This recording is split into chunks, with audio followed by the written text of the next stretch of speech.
जय माता दी दोस्तों, स्वागत है आप सभी का एक बार फिर से। माँ भगवती की कृपा आप व आपके परिवार पर सदा सर्वदा बनी रहे।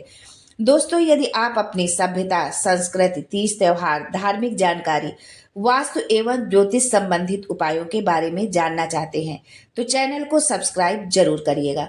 दोस्तों, इन दिनों जोर शोर से अयोध्या में रामलला की प्राण प्रतिष्ठा की तैयारियां चल रही हैं। 22 जनवरी को श्री राम भक्तों को अद्भुत नजारा देखने का अवसर प्राप्त होगा। लोग अपने रामलला के दर्शन कर पाएंगे, उनसे अपनी इच्छाओं की पूर्ति के लिए प्रार्थना कर सकेंगे, राम जी का आशीर्वाद ले पाएंगे। प्राण प्रतिष्ठा के लिए कई तरह के भव्य कार्यक्रमों का आयोजन किया जाएगा, जिसकी तैयारियां जबरदस्त तरीके से पिछले कई महीनों से चल रही हैं। यदि आप अयोध्या किन्हीं कारणों से नहीं पहुंच सकते हैं तो उदास होने की बिल्कुल भी जरूरत नहीं है। आप अपने घर पर भी रामलला की पूजा आराधना कर सकते हैं।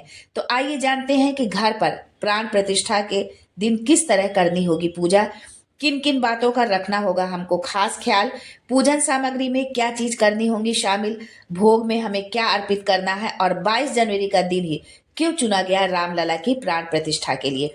लेकिन उससे पहले आपसे रिक्वेस्ट करती हूँ कि वीडियो को लाइक करिएगा, दोस्तों को शेयर कर दीजिएगा और अगर आपने अभी तक चैनल को सब्सक्राइब नहीं किया है तो चैनल को सब्सक्राइब करके बेल आइकन जरूर दबाइएगा। तो सबसे पहले हम जान लेते हैं कि 22 जनवरी 2024 में 22 जनवरी का दिन ही क्यों चुना गया है भगवान राम की प्राण प्रतिष्ठा के लिए अयोध्या में।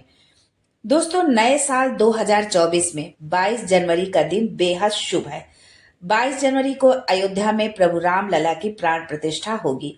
उस दिन सर्वार्थ सिद्ध योग, अमृत सिद्ध योग और मृगशिरा नक्षत्र है। 22 जनवरी दिन सोमवार को हरि अर्थात विष्णु मुहूर्त है, जो 41 वर्ष बाद आया है। इसी कारण अयोध्या में इसी तिथि पर श्री राम की प्राण प्रतिष्ठा होगी। इस मुहूर्त का पूर्ण लाभ सभी भारतवासियों को प्राप्त करना चाहिए। इस मुहूर्त का विशेष लाभ विद्यार्थियों, व्यापारियों और गर्भवती स्त्रियों को प्राप्त होगा। दोस्तों, 22 जनवरी को 3 शुभ योगों का अद्भुत संयोग बन रहा है।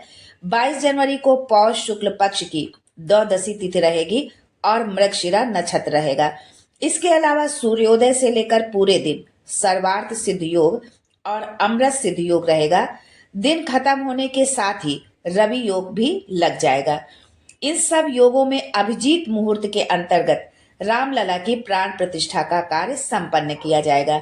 इस दिन चंद्रमा भी अपनी उच्च राशि वृषभ में रहेंगे। ज्योतिष शास्त्र के अनुसार त्रेता युग में श्री राम का जन्म अभिजीत मुहूर्त में हुआ था। 22 जनवरी को मृगशिरा नक्षत्र में अभिजीत मुहूर्त का संयोग बन रहा है। यही कारण है कि इस तिथि को रामलला की प्राण प्रतिष्ठा के लिए चुना गया है। इस शुभ मुहूर्त में रामलला की प्राण प्रतिष्ठा करने से प्रभु श्री राम सदैव मूर्ति में विराजमान रहेंगे। दोस्तों, अब हम ये जान लेते हैं कि यदि हम घर पर रामलला की प्राण प्रतिष्ठा कर रहे हैं, नई मूर्ति रख रहे हैं, या हमारे घर पर पहले से ही भगवान राम की मूर्ति है, राम दरबार की कोई प्रतिमा है, कोई फोटो है, तस्वीर है या कोई विग्रह है जो है राम दरबार का, तो उसको हम किस दिशा में रखें, कहाँ पर रखकर हम उसकी किस तरह से पूजा करें। तो घर में पूजा करने का स्थान ईशान कोण में होना चाहिए। उत्तर और पूर्व दिशा के बीच का भाग होता है ईशान कोण। इस कोण को शुभ शुभ कार्यों के लिए सबसे उत्तम दिशा माना जाता है। यदि हम कोई भी शुभ कार्य करते हैं तो यही सबसे उत्तम दिशा होती है। इसी दिशा में आप पूजा के लिए मंदिर स्थापित करें। घर के इस हिस्से को हमेशा साफ सुथरा और पवित्र रखें। पूजा की सामग्री में सुपारी, मौली, कुमकुम, अक्षत, गंगा जल, तांबे के लोटे में जल, श्री राम जी की प्रतिमा या विग्रह जो भी हो, या नया आप लेकर के आए हैं भगवान राम की प्रतिमा तो वो हो, देसी घी, धूप बत्ती, चंदन, फूल, फल, मिठाई, कपूर, घंटी, पूजा की थाली, धूप आदि जरूर रखें। दोस्तों, ये तो थी पूजन सामग्री। अब जानते हैं कि अगर हम अयोध्या नहीं पहुंच पा रहे हैं तो घर में रामलला की हम पूजा कैसे करें, कैसे उनकी मूर्ति हम स्थापित करें, कैसे उनकी हम प्राण प्रतिष्ठा करें। सबसे पहले घर के मंदिर की अच्छी तरह से साफ सफाई कर ले। पुरानी चीजों को वहां से हटा दे, कूड़ा कचरा ना हो, पुरानी फूल माला आदि ना हो। मंदिर में रखी हुई सभी देवी देवताओं की तस्वीरों को अच्छे से आप साफ कर ले। इससे घर में पॉजिटिव एनर्जी बनी रहेगी। पूजा स्थल को साफ करें, मुख्य रूप से ईशान कोण की सफाई जरूर करें। पूजा से पहले आप स्नान कर लें, घर के अन्य सदस्य भी स्नान कर लें। स्वच्छ वस्त्र धारण करें। अब एक चौकी ले लें, उस पर लाल या पीले रंग का वस्त्र बिछा दें। अब उस पर श्री राम की मूर्ति स्थापित करें। अब पूजा की शुरुआत करें। विधि अनुसार पूजा करने के लिए आप किसी योग्य पंडित को भी बुलाकर पूजा करा सकते हैं और वो ज्यादा ही उत्तम रहेगा। यदि आप नई मूर्ति की प्राण प्रतिष्ठा कर रहे हैं तो बहुत जरूरी हो जाता है कि आप किसी योग्य पंडित से, किसी आचार्य से ही आप ये प्राण प्रतिष्ठा करवाएं विधि विधान के अनुसार। पूजा की शुरुआत करने से पहले हाथों में जल लेकर पूजा का संकल्प करें। इसके पश्चात धूप दीप जलाएं, फिर कुमकुम, अक्षत, चंदन, फूल, फल, मिठाई, पंचामृत व खीर श्री राम जी को अर्पित करें। अंत में भय प्रगट कृपाला दीन दयाला कौशल्या हितकारी ये बोलते हुए कपूर से उनकी आरती करें। शाम के समय मुख्य द्वार पर 5, 7, 9 दीपक जलाकर जरूर रखें। जितना आपकी सामर्थ्य में हो, जितना आप रख सकते हो उतने दिए आप ज्यादा से ज्यादा भी आप जला सकते हैं, इससे अधिक भी आप दीपक जला सकते हैं, लेकिन घी के ही आप दीपक जलाएं। दोस्तों, यदि आप घर पर रामलला की प्राण प्रतिष्ठा कर रहे हैं तो इसके लिए जरूरी है कि इससे जुड़े नियमों की सही जानकारी होना। यदि आप किसी कारण से अयोध्या नहीं पहुंच पा रहे हैं और घर पर ही प्राण प्रतिष्ठा कर रहे हैं तो कुछ कामों को भूलकर भी आपको नहीं करना चाहिए। ऐसा करने से आपकी पूजा निष्फल हो सकती है और आपको आपकी पूजा का पूर्ण फल भी नहीं मिलेगा। पहली चीज है कि गलत दिशा पर प्राण प्रतिष्ठा न करें। जो दिशा आप चुने, पहले भी आपको वीडियो में बता चुके हैं कि गलत दिशा में यदि आपने अपने मंदिर रखा या पूजा की, आपके ने भगवान राम की प्राण प्रतिष्ठा यदि आप गलत दिशा पर कर रहे हैं तो ये आपके लिए पूर्ण फलदायी नहीं होगा। इसलिए दिशा का विशेष करके आप ध्यान रखें। ये नहीं कि आप कहीं पर भी या किसी भी दिशा में मंदिर रख ले। इसके लिए ईशान कोण ही शुभ होता है। ये उत्तर और पूर्व दिशा के बीच का भाग होता है। तो इस बात का आप जरूर ध्यान रखें कि यदि आप प्राण प्रतिष्ठा कर रहे हैं या आपके घर में पहले से भगवान राम की तस्वीर या मूर्ति है जो है, तो आप उसको जो है सही दिशा पर रखें, जो है ईशान कोण में रखें और सही दिशा का आप चुनाव करें। दूसरी चीज है नॉन वेज का सेवन न करें। यदि आप 22 जनवरी को घर में रामलला की प्राण प्रतिष्ठा कर रहे हैं तो कुछ बातों का विशेष ध्यान रखें। इसमें सबसे जरूरी है कि उस दिन नॉन वेज का सेवन आप ना करें।